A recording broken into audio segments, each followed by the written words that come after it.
Now, earlier in the 20th century, our fathers and grandfathers were told that they fought. They fought against Germany, they fought against fascism, they fought against Imperial Germany in the First War between 1914 and 18. As these men went over the top in 1914-18, in Flanders Fields, at the Somme, at Passchendaele, at Ypres and elsewhere, were they fighting for tolerance and inclusion?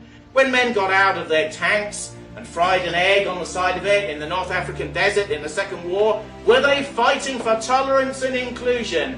No, they were fighting for glory. They were fighting for this country. They were fighting for England and Britain. They were fighting for what their old rulers had told them about what the future would be like if they lost.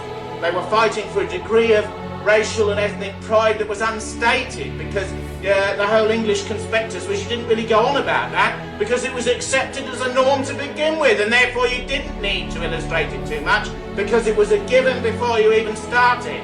They were fighting for the flags that were behind them. Many of them didn't know what was coming, and certainly didn't know that the Great War was a form of mechanised death in which we would lose 800,000 men. 800,000! And look around this country now. What did they die for? And many more maimed and injured on top of that core 800,000. And that's just in the First War. What did they die for? Did they die for a multicultural Britain? Did they die for a multi-ethnic Britain? Did they die for a politically correct Britain? Did they die for 200,000 abortions a year? Did they die for the absence of the death penalty?